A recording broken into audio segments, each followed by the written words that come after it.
Well, I'm here in Champion, Wisconsin, and I feel very privileged because this is a very special place, and also it's a very special time.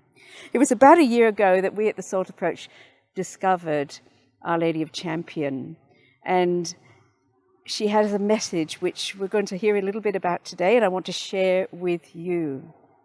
You know, it was right here in a very little known place, tucked away in amongst the farms and the fields of Champion in Wisconsin, that a young Belgian migrant woman, Adele, found herself in the presence of a very special lady.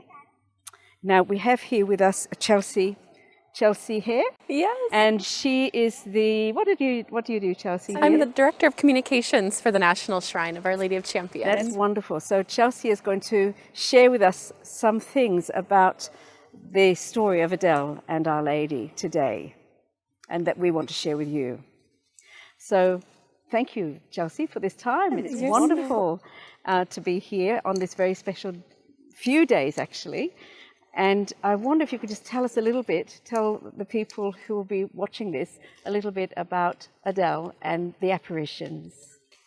Absolutely. Where to start? Adele is such a complex character as we enter into 1859. She was a Belgian immigrant woman who lived in a little location called Dion-Laval, Belgium.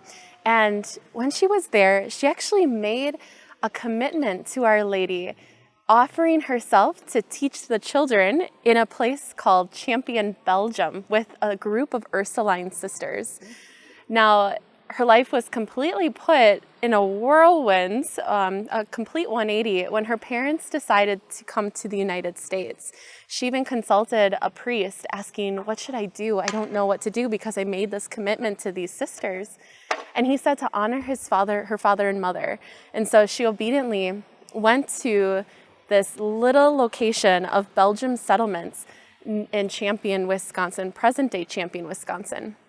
Now, life here was incredibly rough. The first few years was all about just having survival in mind. Harsh winters, incredibly dense forests. These Belgian people were actually promised fertile land and able to farm it easily to build their settlements. But instead, when they got here, it was dense forests, and they had to cut every single tree down by hand in order to make their homes, in order to make their land well. And so it was incredibly hard. And so Adele, wanting to obey her family, she devoted herself to simply taking care of household chores, to help her siblings, to help her parents. She carried grain back and forth from a grist mill that's nearby, and that was what she did. And this is where our Blessed Mother enters the story. So in 1859, October, so a fall day just like this, Adele was walking in this woods with a bag of grain as she was going to the grist mill. And upon seeing this beautiful scene, she saw a woman that was dressed in dazzling white with a yellow sash around her waist, with 12 stars around her head, and she was standing between a maple tree and a hemlock tree. Adele didn't say anything. She didn't know what to think at first, and it was a silent apparition. So she continued on her way, but she thought in her heart what encounter this might have been. A few days later, she was walking to Mass on October 9th, 1859 with some companions. And there again, she saw this beautiful woman, clothed in white with a yellow sash, 12 stars around her head. And she said, "Oh, look, there's that woman again." But her companions couldn't see her. They didn't know what to think. So they continued on their way. And she actually made a confession to her parish priest after receiving Holy Communion about this experience. And he said, "If you see this person again, this mysterious figment, to say in God's name, 'Who are you and what do you want of me?'" What wisdom to have such counsel, to have someone who believed in the spiritual life, to believe in the graces that can come from an encounter like this. And he said to ask this. And so she did just that. She was on her way home with these same companions, and she saw our Blessed Mother again. draped, again, the way she did, standing between two trees. She got on her knees and she said, "In God's name, who are you and what do you want of me?" And the message that our Blessed Mother gave not only resonated with her back in 1859, but it's a message for all of us today. And it's a message that has been growing and growing in devotion as our Blessed Mother and her apparitions here become more known. And so I'll begin with this. And I always love to try to say the full story because her words, every single word means something and has intention. And so I just love to share. I would love to hear that. So she said, "I am the Queen of Heaven who prays for the conversion of sinners, and I wish you to do the same." She looked at Adele and she said, "You received Holy Communion this morning, but you must do more." She said to make a general confession and to offer your communion for the conversion of sinners. Adele, not knowing what to think, she said, "Look at this." Her companions, they didn't know what to think. She got on her knees and she said, "Kneel. This woman says she's the Queen of Heaven." And our Blessed Mother looked at Adele and she said, "What are you doing here in idleness? Well, your companions are working in the vineyard of my son." Now, this was a specific reference to her promise that she made in Belgium to serve the Ursuline sisters in Champion, to remind her of her call, that Adele was doing what she did as a faithful Catholic. She was still going to Mass. She was still honoring her family. But our Blessed Mother wanted her to exit her idleness, to go forth from her stillness and to do more for the kingdom of God. Now, the companions around her, they said, "Adele, why can't we see her as you do?"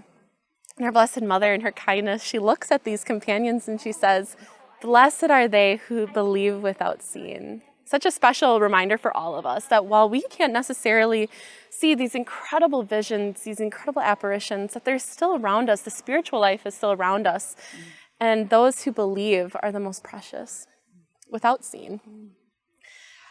So when back to the scene, Adele then asks, "What more can I do, dear lady?"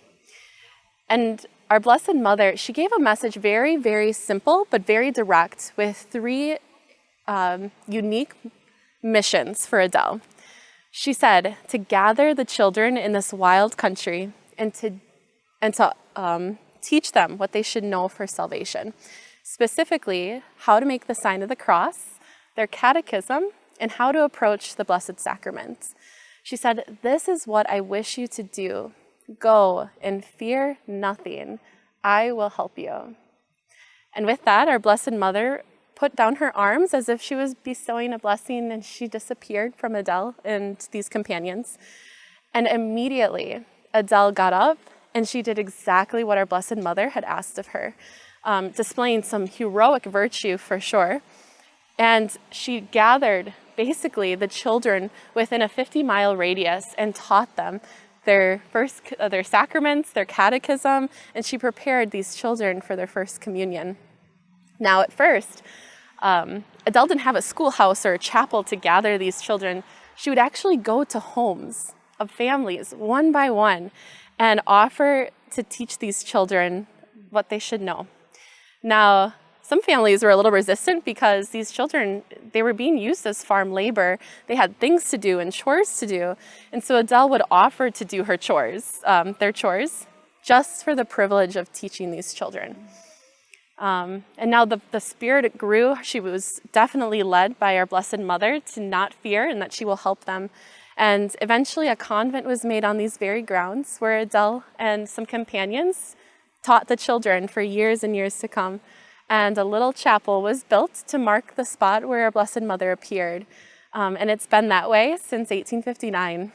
That's a wonderful story and so inspiring. And we're so grateful for hearing all of this from your own lips. So you work here. How long have you been working in this position? Personally, I've been working here for 3 years now. Right. Yeah. And my one job is to share the message of our Blessed Mother. You're doing it so well. That was a wonderful summary. That you've answered all my questions in one hit. Oh, good. You covered everything. So thank you so very much. Oh, you're so Thank welcome. you. And so this is the reason why we of the Salt Approach have chosen Our Lady of Champion as our very special patron.